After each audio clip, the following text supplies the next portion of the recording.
Hello viewers, কেমন আছেন আপনারা? আশা করি ভালো আছেন। আবার চলে এলাম নতুন একটি ভিডিও নিয়ে। আজকে আমাদের গন্তব্যস্থল হলো কাঁচরাপাড়া। কাঁচরাপাড়ায় অবস্থিত দুটি কালী মন্দিরের সন্ধান আজকে আমি আপনাদেরকে দেব। তাহলে চলুন ভিডিওটা শুরু করা যাক। অন্যান্য ভিডিওর মতোই যেমনটা আমি রুট সবার আগে শেয়ার করে থাকি আপনাদের সাথে, যাতে আপনাদের এই মন্দিরে যেতে গেলে রুটটা বুঝতে অসুবিধা না হয়, ঠিক সেরকমটাই এই ভিডিওতেও করব। প্রথমেই বলে রাখি যে দুটো মন্দিরই যেহেতু কাঁচরাপাড়ায় অবস্থিত, তাই আপনাদেরকে ন্যাচারালি কাঁচরাপাড়া স্টেশনে নেমেই দুটো মন্দিরে যেতে হবে। একটাতে যেতে হলে কাঁচরাপাড়া স্টেশনে নেমে টোটো করে যেতে হয়, আর একটা কাঁচরাপাড়া স্টেশনের কাছেই অবস্থিত, আপনারা চাইলে সেখানে হেঁটেও যেতে পারেন। এবারে কাঁচরাপাড়া স্টেশন থেকে নেমে টোটোতে কি করে আপনারা যাবেন, প্রথমে যেই মন্দিরে আমি গেছিলাম সেটা আমি আপনাদেরকে স্টেশনে নেমে দেখিয়ে দিচ্ছি। আপনারা Sealdah Gede local, Sealdah Ranaghat local, Sealdah Krishnanagar city local, এই লোকালগুলোতে করে আপনারা কাঁচরাপাড়া স্টেশনে নামতে পারেন।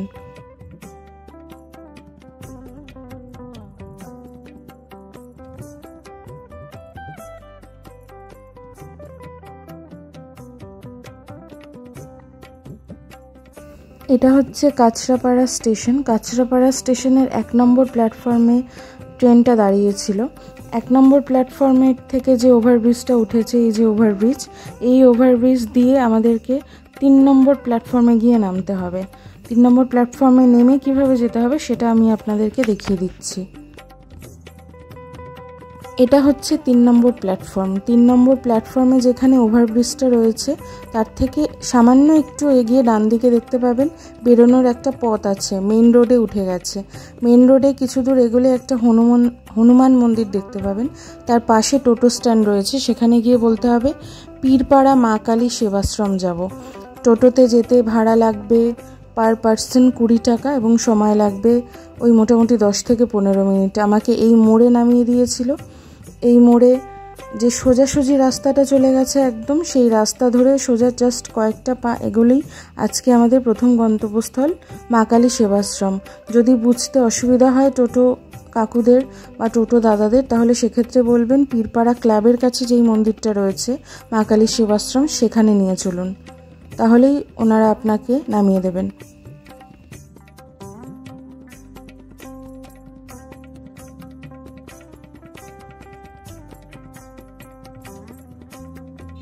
আমি মোড় থেকে এই রাস্তা ধরে সোজা কয়েক পা হেঁটে এসেছি। হেঁটে আসলেই দেখতে পাবেন একদম রাস্তার উপরে এই যে মন্দিরের ঢোকার প্রধান গেট, এবং পাশে সাইনবোর্ডে মন্দির খোলা এবং বন্ধের সময়সূচিও লেখা আছে। প্রথমেই বলে রাখি, মন্দিরটা কিন্তু খুব ছোট। শুধু তাই নয়, তার সাথে সাথে ভীষণ শান্ত এবং নিরিবিলি সবুজে ঘেরা পরিবেশের মধ্যে মন্দিরটা অবস্থিত। আর ওই যে দেখা যাচ্ছে মন্দিরের ওটা চূড়া, আর এটা হচ্ছে প্রধান গেট। দুটো গেট রয়েছে, একটা ফার্স্টে কোলাপসেবল গেট রয়েছে, সেটা ক্রস করে এগোলে একটা মেন গেট লোহার দরজা রয়েছে। আর এই মন্দিরটা খোলে হচ্ছে সকাল 7টায় আর বন্ধ হয় দুপুর 12টায়, আবার খুলে বিকেল 4টে এবং বন্ধ হয় সন্ধে 7টার সময়। এবারে আমি কোলাপসেবল গেটটা খুলে তার ভিতরে প্রবেশ করেছি। তার ভিতরে এই যে দেখতে পাচ্ছেন এই যে লোহার গেটটা, এটা খোলাই ছিল। বাইরে জুতো রাখার জায়গা আছে, মানে লোহার গেটে দিয়ে প্রবেশ করার আগেই সাইডে জুতো রাখতে হয়, সেই জুতো রেখে ভিতরে প্রবেশ করতে হবে। ভিতরে যে মন্দির চাতাল আমরা বলে থাকি, এটা সেই মন্দির চাতাল, কিন্তু খুব সুন্দর এবং একদম পরিষ্কার পরিচ্ছন্ন। এই যে একজন সেবায়েত ছিলেন মন্দিরের, উনি নিজের হাতে পরিষ্কার পরিচ্ছন্ন করেন। মন্দির চাতালের বাঁদিকের সাইডে এরকম উপরে বিভিন্ন আদ্যা স্তোত্রম, কালী স্তোত্রম, এ সমস্ত কিছু লেখা আছে।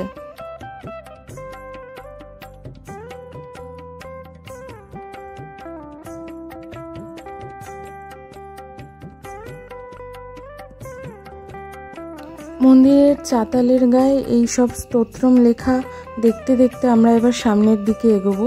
সামনের দিকে এগোনোর মুখে আবার উপরের দিকে মাঝখানে এখানে সর্বশান্তি মন্ত্র লেখা আছে। মন্দিরে কোনো বিশেষ পুজো পার্বণ অনুষ্ঠিত হলে, যখন প্রচুর ভক্ত সমাগম হয়, মন্দিরের চাতালেই তারা নিশ্চিন্তে বসতে পারেন। চেয়ার নিয়েও বসতে পারেন অথবা এমনিও বসতে পারেন, এবং যেহেতু উপরে শেড দেওয়া, তাই বৃষ্টি হলেও ভিজে যাওয়ার কোনো সম্ভাবনা নেই। চাতালের থেকে একটু দিকে এগোলে বাদিকে দেখতে পাবেন একটা বেসিন আছে, এটা হচ্ছে হাত ধোয়ার জায়গা। কেউ যদি এখানে পুজো দিতে আসেন তাহলে এখানে হাত ধুতে পারেন। এইবার আমরা মূল মন্দির মানে মায়ের গর্ভগৃহের দিকে এগোবো। মায়ের গর্ভগৃহের দিকে এগোনোর আগে নিচে একটা যজ্ঞ বেদি রাখা আছে, সেটা ক্রস করেই মায়ের গর্ভগৃহের দিকে এগিয়ে যাব আমরা। এটা হচ্ছে সেই যজ্ঞ বেদি।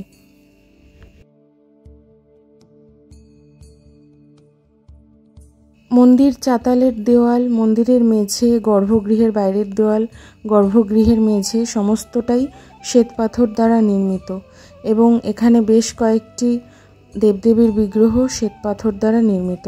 গর্ভগৃহের বাইরের অংশের উপরের দিকে রয়েছেন মা শারদা, শ্রী শ্রী রামকৃষ্ণ পরমহংসদেব এবং স্বামী বিবেকানন্দের ছবি।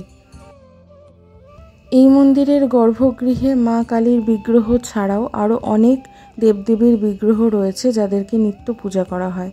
এই মন্দিরের সবথেকে বড় আকর্ষণ হলো মন্দিরের গর্ভগৃহে আপনারা দেখতে পাচ্ছেন মা কালীর যেরূপ বিগ্রহ, সেরূপ বিগ্রহ কিন্তু আমরা অন্যান্য মন্দিরে সাধারণত দেখতে পাই না। হ্যাঁ, এই মন্দিরে মা কালীর দশমুণ্ডধারিণী, মা এখানে দশমুণ্ডের অধিকারিণী। এবং শুধু তাই নয়, মায়ের ডান পাশে রয়েছে মা কামাক্ষারও বিগ্রহ শ্বেত পাথরের। মা কামাক্ষারও বিগ্রহ খুব একটা দেখা যায় না মন্দিরে। দশমুণ্ডধারিণী মা কালীর রয়েছে এখানে 10টি হস্ত এবং মাথায় রয়েছে পঞ্চনাগ ফনা তুলে। পিছনের দিকের দেওয়ালে কঙ্কালের মতো দেখতে একটা স্টাফ রয়েছে। মা কামাক্ষার বাঁ পাশে রয়েছেন বিষ্ণুদেব এবং ডান পাশে রয়েছেন ব্রহ্মাদেব।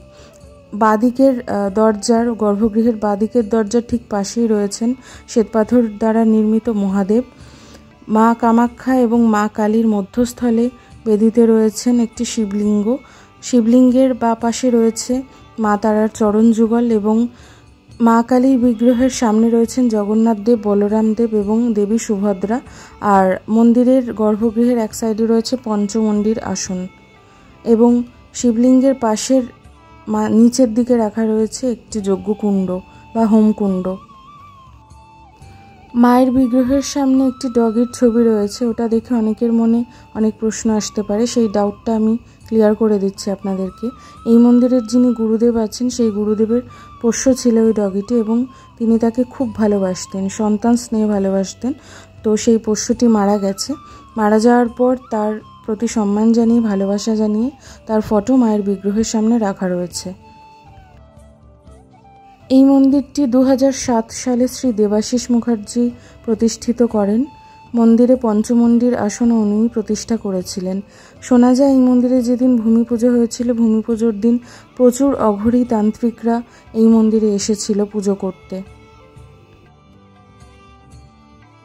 মন্দির চাতালের ডান দিকের অংশে বাগান মতো একটি জায়গা রয়েছে যেখানে বেশ কয়েকটি গাছ রয়েছে এবং মন্দির চাতালের বাগানের মতো অংশে যিনি মন্দিরের সেবায়েত আছেন ওনারা বসবাস করেন এবং বাগানের একটা অংশে একটা সমাধি রয়েছে। আমার সেটা জিজ্ঞেস করা হয়নি কার সমাধি, তবে আমার মনে হয় খুব সম্ভবত যেই পোষ্যটির কথা আমি একটু আগে আপনাদেরকে বললাম এটা তারই সমাধি। মন্দিরে আপনারা পুজো দিতে আসতে চাইলে সকালের দিকে আসবেন, কারণ বিকেলের দিকে সবসময় এখানে যিনি প্রধান পুরোহিত মশাই আছেন তিনি থাকেন না। সন্ধ্যে 6টার সময় সন্ধ্যারতি হয়, উনি তখন আসেন। সকালের দিকে যদি পুজো দিতে আসেন তাহলে আপনারা বাড়ি থেকে ফুল, মিষ্টি এবং পুজোর জন্য যাবতীয় যা প্রয়োজনীয় সামগ্রী লাগে সেটা নিয়ে আসবেন। মন্দির চত্বরে কিন্তু কোনো দোকান নেই, আর মন্দির চত্বরে পার্কিং করার জন্য আলাদা কোনো স্পেসও নেই, তাই 4 চাকা নিয়ে আসবেন না।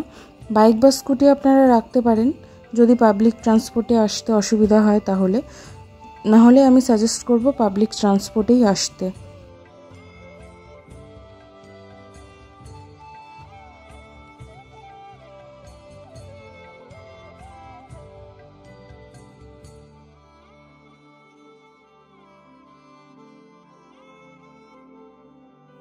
কাছড়াপাড়া স্টেশনের 3 নম্বর প্ল্যাটফর্ম থেকে বেরিয়ে যেখান থেকে পীরপাড়া সেবাশ্রম যাওয়ার জন্য টোটো ধরলাম, সেখান থেকে কিছু দূর এগিয়ে, টোটো স্ট্যান্ডকে বাঁ হাতে রেখে কিছু দূর এগিয়ে একটা পুকুরকে বাঁ পাশে রেখে সেখান থেকে টার্ন নিলেই বাঁদিকে রাস্তার উপরে এই কালী মন্দিরটি পড়বে। এটা হচ্ছে কাছড়াপাড়ার ডাকাত কালী মন্দির।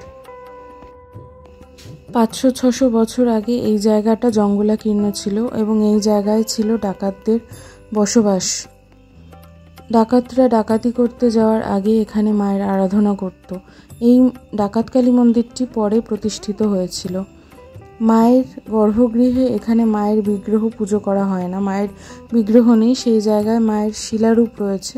শিলারূপী বিগ্রহকেই এখানে মাতৃজ্ঞানে পুজো করা হয়।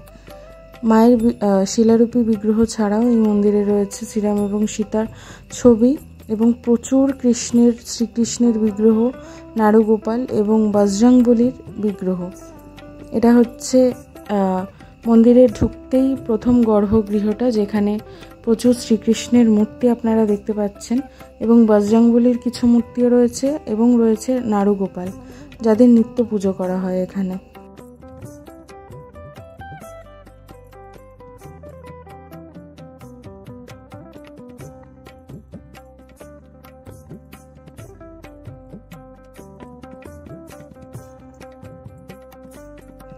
এটি হচ্ছে মায়ের মূল গর্ভগৃহ। মায়ের গর্ভগৃহ এখানে শ্বেতপাথর দ্বারা নির্মিত, খুব সুন্দর কারুকার্য করা।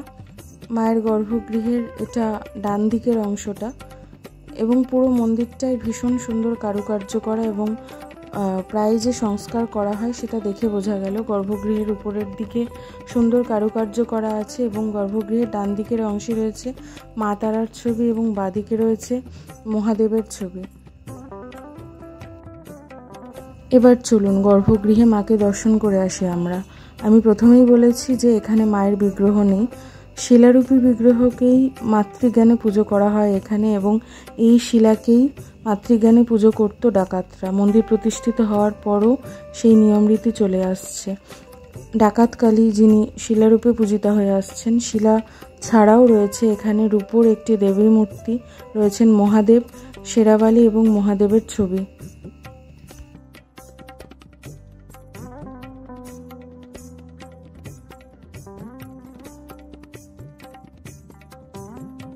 মন্দিরটি খোলে সকাল 6টায়, বন্ধ হয়ে যায় দুপুর 12টায়, আবার খোলে বিকেল 4টে এবং বন্ধ হয় রাত 8টার সময়। এবং এই দুটো মন্দিরই মানে আগের মা কালী সেবাশ্রম এবং এই মন্দিরেও ভোগের কোনো ব্যবস্থা নেই, ভোগ প্রসাদের কোনো ব্যবস্থা নেই।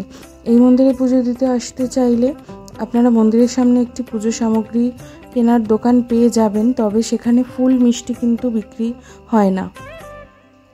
মন্দিরে মায়ের গর্ভগৃহের বা পাশের অংশে রয়েছে বজরংবলীর গর্ভগৃহ, সেখানে বজরংবলীর নিত্য পুজো করা হয়। বজরংবলীর গর্ভগৃহে একটি ছবি রয়েছে বজরংবলীর এবং হনুমানজির একটি বিগ্রহ রয়েছে। হনুমানজির পায়ের নিচের দিকে একজনকে তিনি দমন করছেন এবং ডান দিকে একটি বিগ্রহ রয়েছে। এনাদের দুজনকে আমি চিনতে পারিনি, আপনারা চিনলে প্লিজ আমাকে একটু কমেন্ট করে জানাবেন। আর বাঁদিকে রয়েছে সিদ্ধিদাতা গণেশজির বিগ্রহ।